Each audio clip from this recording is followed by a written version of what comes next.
What is up, people? I'm Chase with Dream Chaser Travels Latin America. For those of you that don't know, I'm a 19-year-old American who loves the Latin American culture and the Spanish language. And I even spent 4 months of my life living in Isla Mujeres, Mexico as an 18-year-old. So, in this video, I'm gonna show you all my favorite things to do in Isla Mujeres. Vámonos.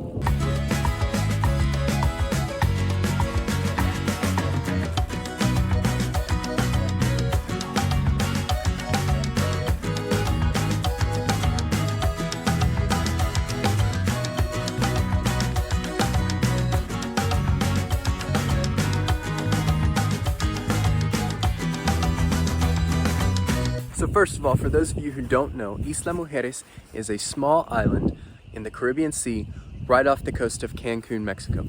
So it's just about 5 miles long and 1 mile wide at its widest, but it's truly one of the most beautiful places you will ever go.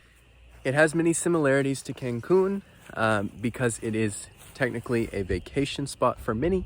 However, you still have those local vibes, you have locals out in the street, and it's incredible. If you want to be in the tourist section, you can be in the tourist section near the North Beach, or you can stay in the more local section, which is where I lived, where you're not going to see many vacationers. So you kind of have a choice. So that's one of the greatest parts about it.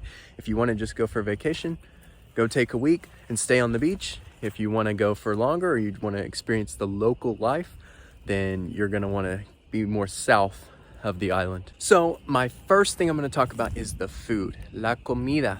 The food in Isla Mujeres, Mexico is incredible. There's tons of great restaurants you can try. You can have tacos, you can have enchiladas, you can have just all kinds of food, authentic Mexican food, because you're in Mexico. Now, on the tourist side, there are a lot of local food. You're gonna find much higher prices, but my favorite personally is in La Colonia, like the neighborhood called La Gloria. That's where I ate most of the time because that's where I stayed, that's where I lived. But there's a couple restaurants you need to try. So the first one is called Tonichos.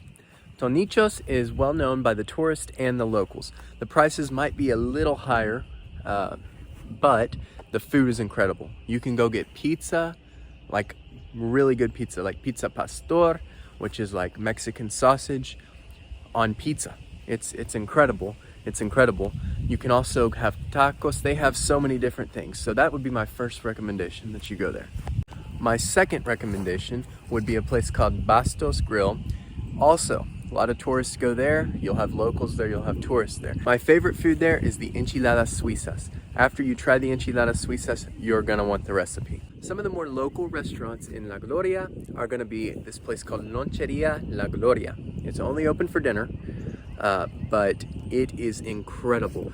They have enchiladas, they have salbutes, panuchos, tacos, anything that you could ever dream of.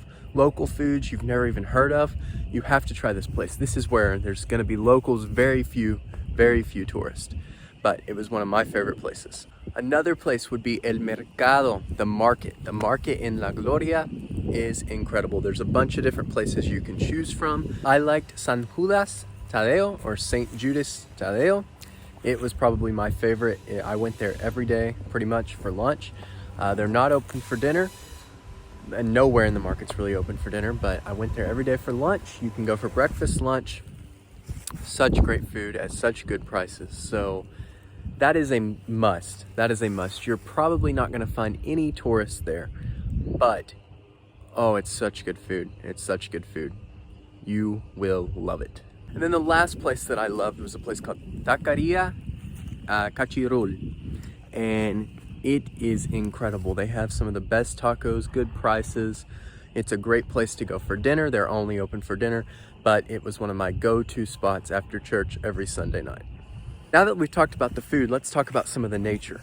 So some places you can go that you have to go to if you visit Isla Mujeres, whether it's for a day, for a week, or for a month.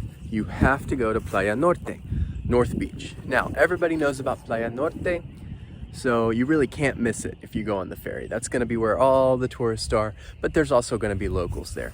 The most beautiful water, the most beautiful sand. Everything about it is incredible. Go and have a nice, relaxing, peaceful day. There's also, if you choose to rent a golf cart, there's also so many places you can stop on the coast of Isla Mujeres and just go sit on a rock and look at the Caribbean Sea. That was one of my favorite things to do. It was a great place to go think and sit and just relax. It's incredible. So if you're driving in your golf cart or whatever down the road and you see a rock overlooking the water, just stop, go sit there, take some pictures, enjoy it. Then that leads me to Punta Sor. Punta Sor is the south point of the island. It's got cliffs, it's got trails, it's got so many different things, beautiful water. And on your way to Punta Sor, you're gonna see this place called Garrafon, okay? Garrafon has the bluest water you have ever seen in your life. You just pull over on the side there, look at it, take pictures, enjoy the nature, enjoy the beauty. It's amazing, it's amazing. It's a place where I would ride my bicycle to and just sit and look at the blue water, watch the sunset from there. Amazing place, amazing place. Let me know in the comments if you have any questions and I'll get back to you as soon as I can.